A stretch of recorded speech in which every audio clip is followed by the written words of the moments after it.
Dunia Melayu Dunia Islam ini dulu didirikan tahun 2000. Udah lama ya? Dan di situ ya berkeinginan Presiden DMDI yaitu Tun Sri Setia Haji Muhammad Ali Rustam yang waktu itu Ketua Menteri Melaka berkeinginan agar masyarakat Melayu Islam mereka berhimpun di Melaka untuk membentuk Dunia Melayu Dunia Islam. Masyarakat di Kambodia itu misalnya ada beberapa masjid, tempat mengaji yang anak-anaknya ingin belajar mengaji dan ingin belajar bahasa Melayu, tapi tidak ada gurunya. Justru itu Sekretariat DMDI Melayu Melaka setiap hari Sabtu itu sekarang melalui Zoom membuat pelatihan berbahasa Melayu. Convention tahun 2025 ini adalah permintaan daripada semua DMDI yang ada di 23 negara. Di Hotel Borobudur aja. Di Borobudur aja. Kenapa? Karena di sana lebih nyaman.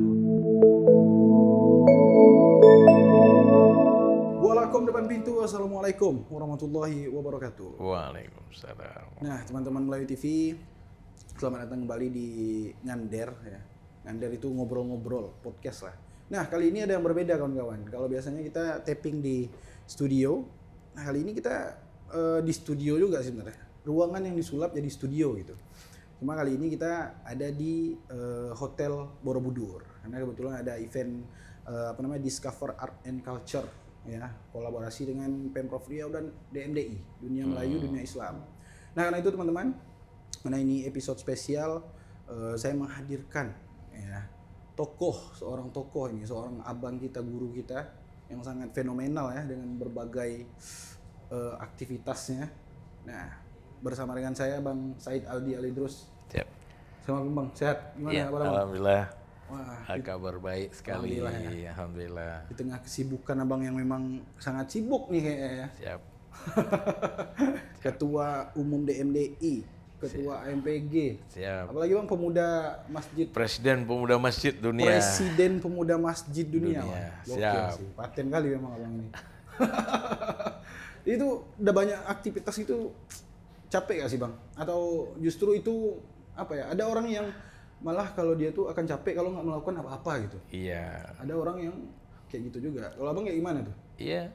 Kayak kita itu kan dulu kita menjalankan amanah yang kecil sebagai ketua remaja masjid di lingkungan. Itu mulai awal ya? Awal remaja masjid di kelurahan, kecamatan.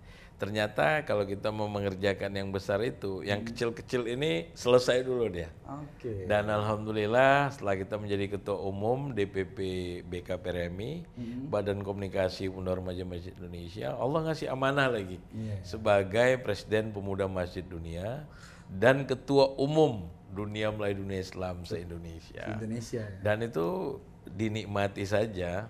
Saya jalan terus bersilaturahim. Alhamdulillah ya makin semangat dan makin sehat. Alhamdulillah. Itu berkah lah berarti ya. Berkah silaturahim, berkah menjalankan amanah. Betul. Nah, Allah mudahkan semuanya. Cuma kalau spill lah Bang, cara manage waktu gitu.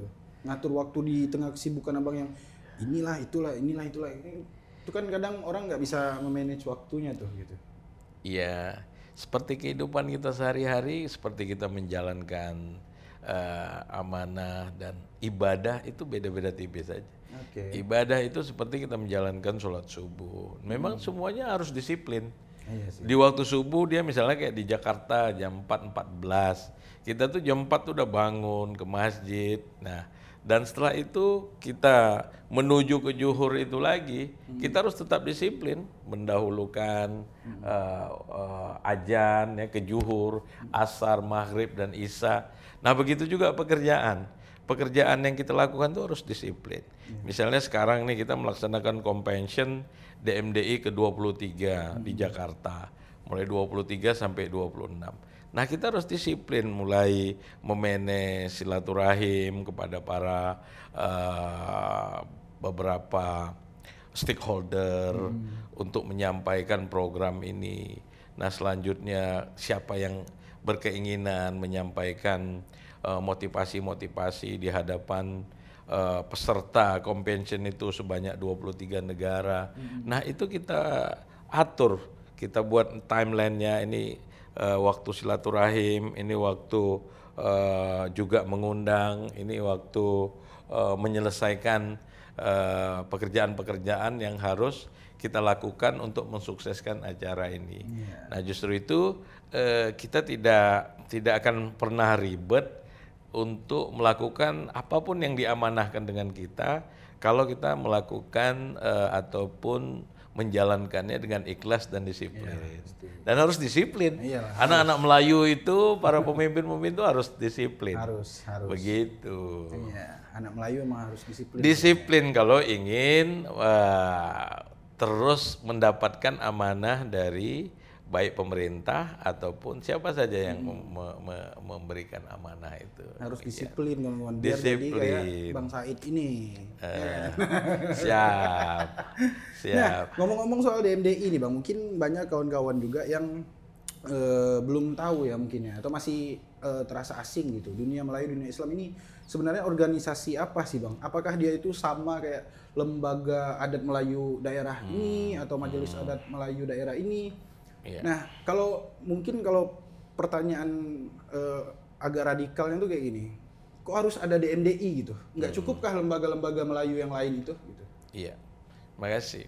Dunia Melayu, dunia Islam ini dulu didirikan tahun 2000. Udah lama, dan di situ ya berkeinginan Presiden DMDI yaitu Tun Sri Setia Haji Muhammad Ali Rustam yang waktu itu Ketua Menteri Melaka berkeinginan agar masyarakat Melayu Islam terkhusus di kawasan Sumatera mulai dari Aceh, Sumatera Utara, Sumatera Barat, Jambi, Riau, Kepri ya, Lampung, Kalimantan Barat itu dulu mereka berhimpun di Melaka untuk membentuk dunia Melayu, dunia Islam. Para gubernur, baik itu dari Aceh ya, Bang Abdullah Putih ya, dan di Sumatera Utara almarhum Tengku Rijal Nurdin waktu itu bersepakat untuk membuat suatu gerakan yang namanya dunia Melayu, dunia Islam.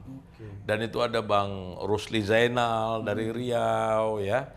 Dan di Jambi itu almarhum Pak Zulkifli, dan ini semuanya bersepakat untuk membangun dunia Melayu, dunia Islam. Di Jakarta itu ada Bang Yos waktu itu, dia bersama dengan para gubernur-gubernur di Sumatera, di Kalimantan Barat untuk membangun DMDI ini bersama dengan 23 negara. Waktu itu ada di Singapura ya, kumpul, terus itu dari Filipina Selatan, itu Datuk Fek Manggadatu, gubernur di daerah Filipina Selatan, dari Thailand Selatan. Mereka ingin memperhatikan masyarakat Melayu, masyarakat Islam itu yang tertimpa mungkin ada masalah ekonomi, masalah pendidikan, terus itu waktu itu ada gejolak di Thailand Selatan, ingin membantu gitu. Nah maka terbentuklah dunia Melayu, dunia Islam, dan itu semua gubernur di Sumatera itu adalah menjadi ketua umumnya. Dan di Indonesia itu belum terbentuk, jadi hanya provinsi-provinsi yang berdekatan ya, Sumatera, terus dekat Melaka, terus itu DKI Jakarta. Bang Yos ada di sana, mungkin di Kalimantan Barat juga waktu itu gubernur Kalimantan Barat. Mereka ini bersepakat dan ini berjalan dengan baik. Dan terus mulai dari waktu itu berhimpun 11 negara, menambah jadi 12, 13 sampai sekarang sudah ada 23 negara yang aktif. Nah, ini semuanya berkeinginan satu, menjadikan dunia Melayu, dunia Islam ini sebagai organisasi yang benar-benar bisa bersilaturahim dengan baik. Seperti saya sendiri, Ketua Umum DMD Indonesia ini bisa mengunjungi Kanada. Di Kanada itu ada juga dunia Melayu, dunia Islam ya. Ada di Sri Lanka juga ada. Dan ini tidak berhenti silaturahim ini. Setiap tahun seperti saya itu bisa 7 sampai 8 negara yang kita kunjungi. Baru-baru ini kami kembali dari Filipina, mengunjungi kawan-kawan di Filipina Selatan. Nah, ajang silaturahim ini terus kami lakukan, dan itulah semangat dunia Melayu, dunia Islam. Dan di sana juga ada kerjasama tentang pendidikan, ya. Pendidikan misalnya anak-anak dari Kamboja, Phnom Penh itu ada di Melayu Champa, daerah Melayu Champa itu mereka mengirimkan ada 2-30 orang anak yang sudah tamat SMA di sana dikuliahkan di Melaka, Malaysia. Baik tentang pendidikan yang formal dan non formal dilatih di Melaka. Dan pusatnya itu masih di Pusatnya Melaka, masih di Melaka, Malaysia, dan itu tetap dipimpin oleh Tun Sri Haji Muhammad Ali Rustam yang sekarang menjadi yang di Pertuan Negeri Melaka. Jadi keinginan Presiden DMD ini, Tun Sri Haji Muhammad Ali Rustam ini harus terus menjadi inspirasi kita, khususnya yang muda-muda sekarang. Ada Biro Belia, DMDI, Biro Pemudanya. Ini menjadi perekat, jadi perekat persaudaraan masyarakat Islam Melayu di 23 negara ini. Nah, alhamdulillah banyak kejadian-kejadian misalnya di Rohingya, ya masyarakat Rohingya yang sekarang di Bangladesh pengungsi, DMDI berperan di sana. Dan juga kemarin waktu peperangan antara Palestina dan Israel itu DMDI itu melalui DMDI Malaysia, DMDI Indonesia, kami itu 2 minggu sekali mengirimkan air bersih dan makanan-makanan ringan di sana. Sampai sekarang, sampai hari ini saya berbicara di sini, kami tetap membantu saudara-saudara kami di Gajah Utara. Untuk apa? Supaya mereka merasakan manfaat daripada silaturahim dengan masyarakat Islam di mana saja berada, termasuk dengan DMDI. Gitu. Berarti bisa saya bilang DMDI ini cakupannya internasional lah. Iya.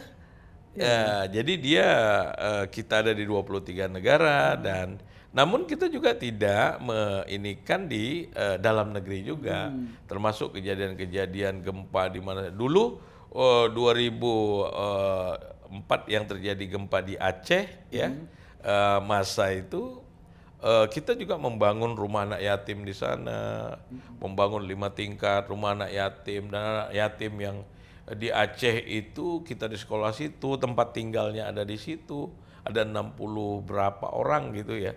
Dan sekarang sudah mulai besar-besar, sudah ada bekerja di bank, sudah ada bekerja menjadi karyawan di mana dan pegawai negeri.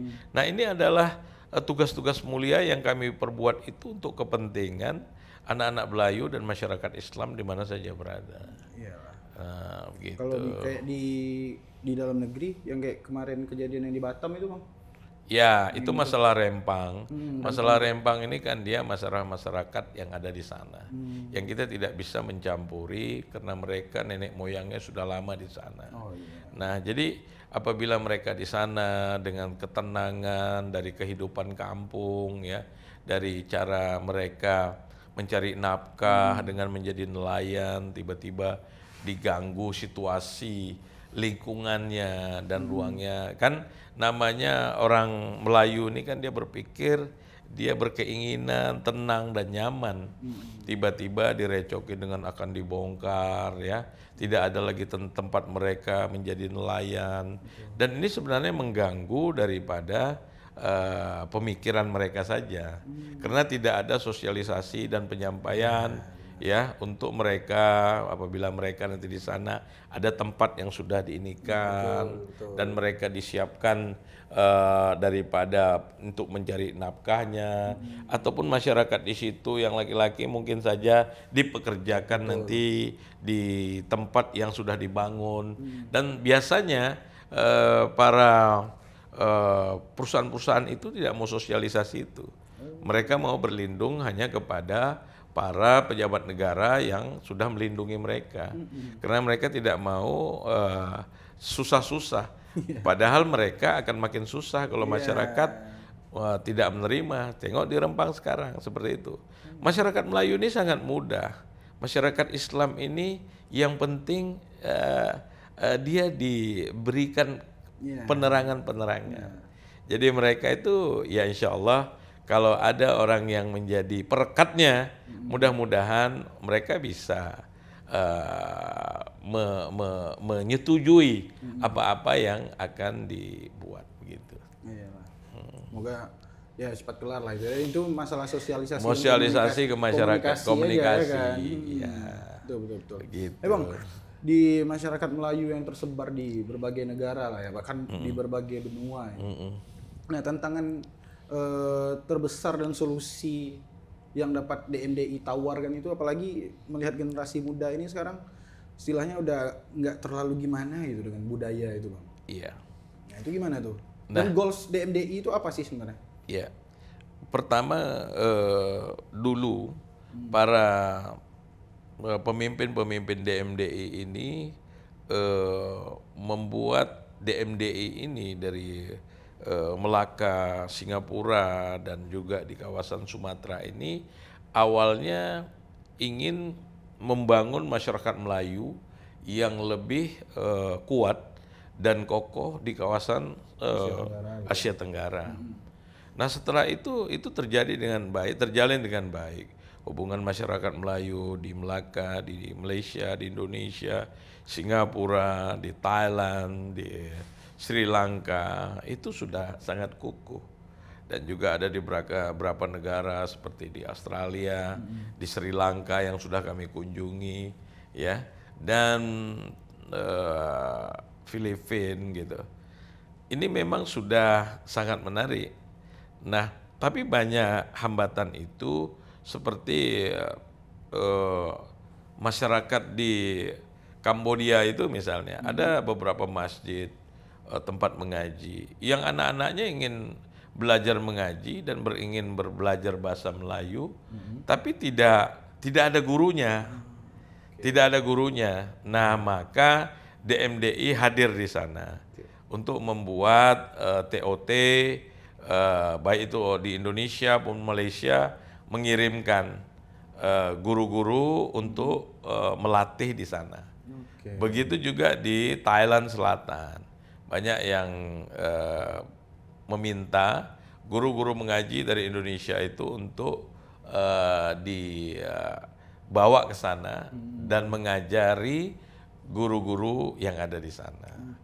Nah, sekarang ini seperti di Sri Lanka dan juga di China juga ada, dan beberapa negara-negara yang agak jauh dari kita gitu ya, seperti Kanada.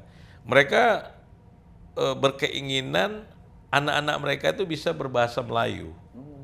Berbahasa Melayu. Justru itu Sekretariat DMDI Melayu Melaka setiap hari Sabtu itu sekarang melalui Zoom membuat pelatihan berbahasa Melayu.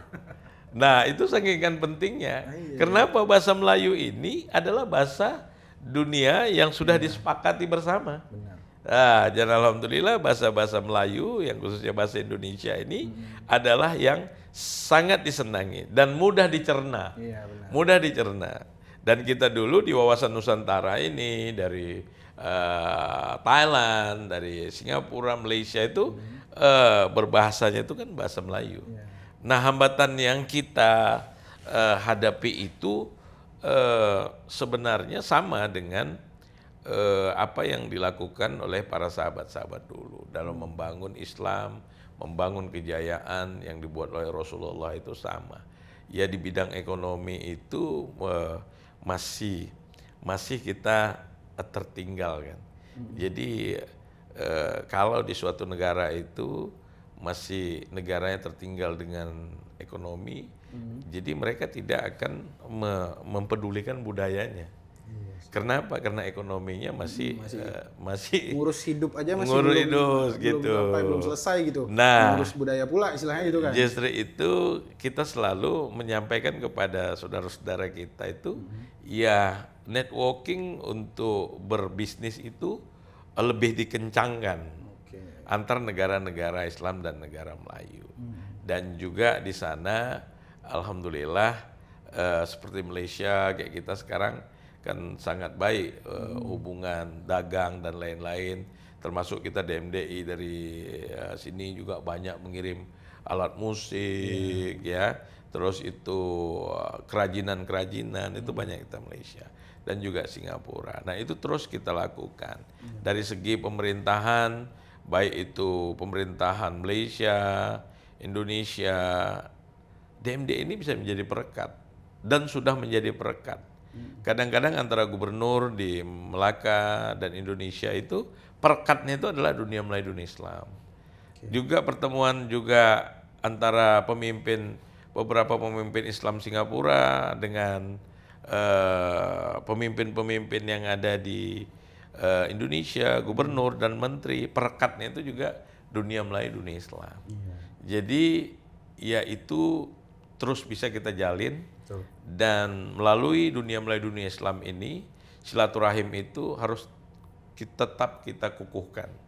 Dan mudah-mudahan saja convention yang kita laksanakan di Jakarta ini adalah convention yang banyak nanti menghasilkan MOU baik dengan perguruan tinggi, dengan pengusaha-pengusaha, antar negara, ya. Ada forum-forum bisnis yang akan diikuti 15 negara bersama dengan plus negara dari pengusaha dari Arab Saudi dan juga beberapa negara Arab lainnya.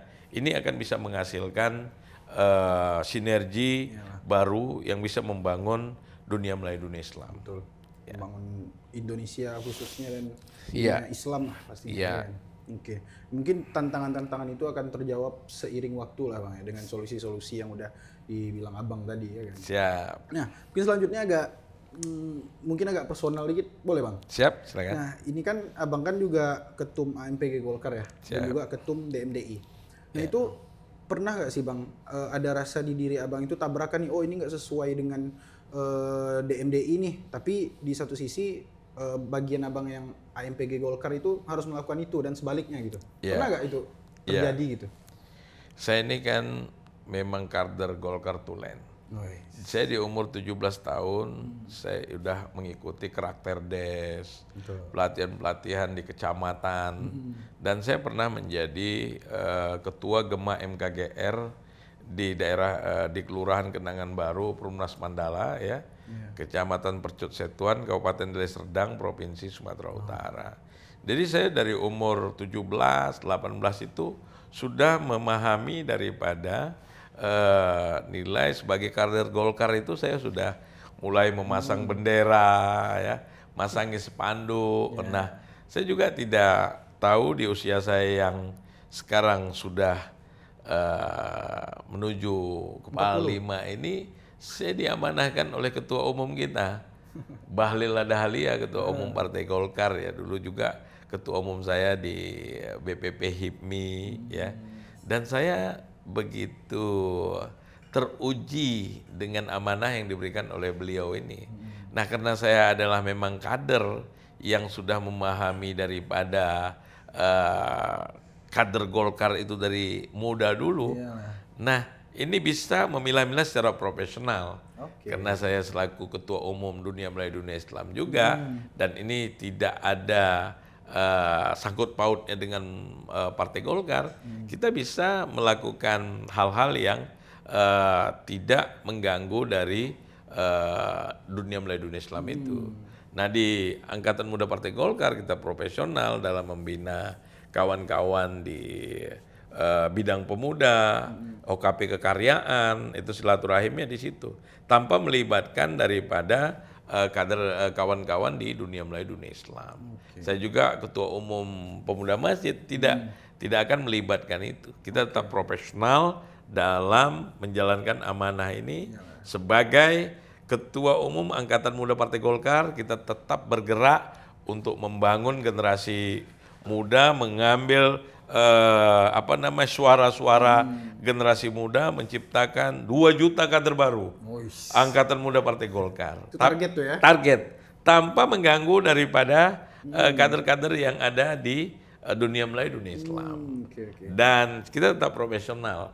Karena di Partai Golkar ini banyak OKP-OKP kekaryaan dan kader-kadernya di grassroots, baik itu dari kelurahan, desa, kecamatan, kabupaten, kota, ini yang terus berganti-ganti kadernya.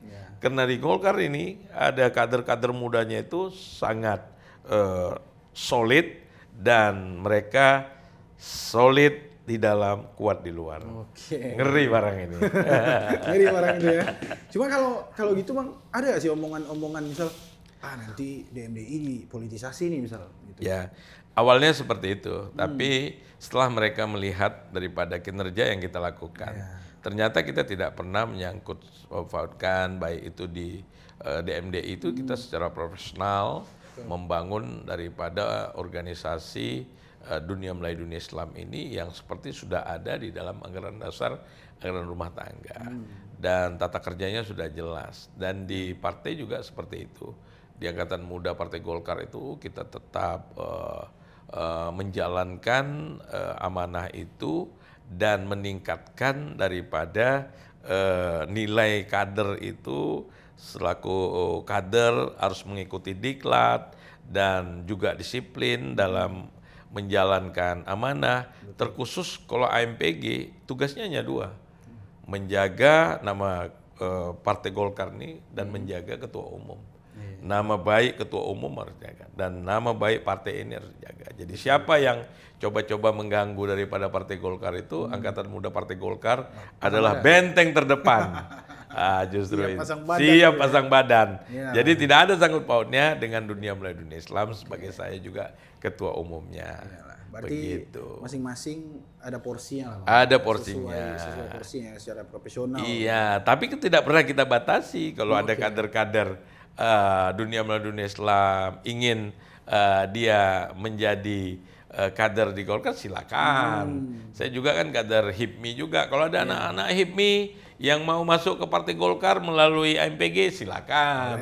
Kalau ada anak-anak AMPG yang berpotensi menjadi pengusaha, silakan masuk di HIPMI.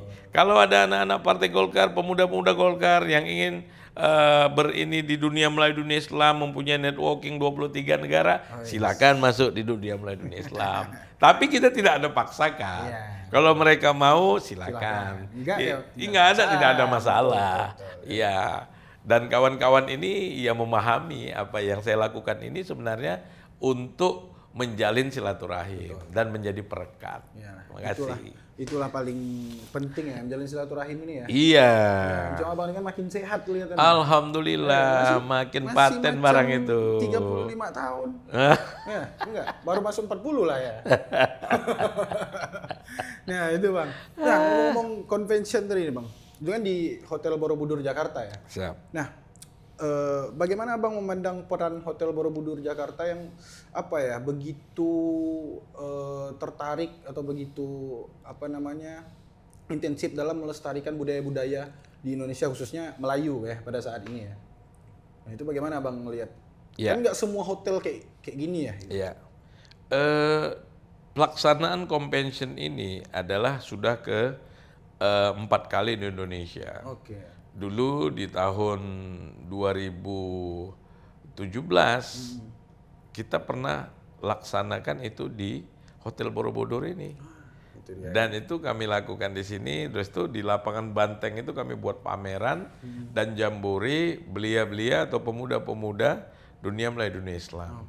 Dan dari situ kami baru melihat yang sebenarnya Hotel Borobudur ini pertama mereka memang betul-betul peduli dengan gerakan masyarakat Melayu, masyarakat Islam yang bergerak, mereka tidak tebang pilih. Mereka selalu manajemennya ini mementingkan untuk kepentingan bangsa melalui budaya. Ya, saya melihat beberapa kali Hotel Borobudur ini mengundang daripada provinsi-provinsi yang memamerkan daripada hasil budayanya, hasil kerajinannya, semua dipamerkan melalui hotel ini. Dan saya melihat Hotel Borobudur ini adalah satu-satunya hotel yang ada di ibu kota ini yang selalu mementingkan kepentingan daerah-daerah yang mempunyai potensi-potensi budaya dan juga potensi daripada hasil kerajinannya. Dan ini adalah berkat daripada manajemen ataupun para pimpinan-pimpinan di Borobudur ini yang betul peduli ya dengan gerakan yang dibuat oleh para karyawan-karyawan ya, dengan selalu melihat nilai-nilai terpenting daripada hotel ini adalah menyampaikan ke masyarakat bahwasanya hotel ini peduli dengan masyarakat di daerah ini, yang mana masyarakat dari daerah itu kan akan selalu menginap di hotel ini. Ya, para pemimpin-pemimpin dari provinsi-provinsi, kabupaten kota se-Indonesia ini yang tahu Hotel Borobudur ini, mereka akan tahu kenyamanan di hotel ini. Saya saja sudah berlangganan hampir 15 tahun di hotel ini. Saya tetap baik dengan pelayanannya, baik dengan kebersihannya, baik juga dengan kenyamanan kita di sini tidak ada masalah begitu. Justru itu convention tahun 2025 ini adalah permintaan daripada semua DMDI yang ada di 23 negara. Di Hotel Borobudur di aja. Borobudur aja. Kenapa? Karena di sana lebih nyaman. Lebih nyaman ya. Kalau nanti kita pagi itu bisa lari pagi, mungkin satu putaran itu 2-3 kilometer. Kolam renang semua lengkap, ada tenis dan lain-lain. Jadi mereka merasakan kenyamanan seperti mereka di tempat tinggal mereka sendiri. Tidak like home, gitu. Iya, jadi tidak merasa mereka tinggal di hotel gitu kan. Nah, sarapannya juga luar biasa, dan juga mereka melihat daripada pameran-pameran yang dimunculkan itu adalah kerajinan-kerajinan daerah, hasil daripada kerajinan masyarakat dari daerah-daerah. Nah, ini menambah daripada kecintaan mereka untuk datang dan datang lagi.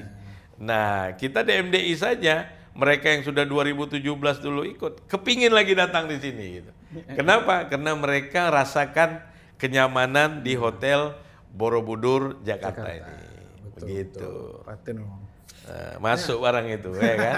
Masuk barang itu. Masuk barang itu. Jadi, terakhir nih Bang, ada nggak sih prinsip prinsip-prinsip Melayu atau prinsip Islam yang Abang pegang sampai sekarang untuk mengambil keputusan tuh di hidup Abang, dan itu sebagai pesan lah ke anak-anak muda penonton Melayu TV yang masih bingung nih Bang, mungkin mau milih fokus ke budaya kah atau ke politik kah gitu.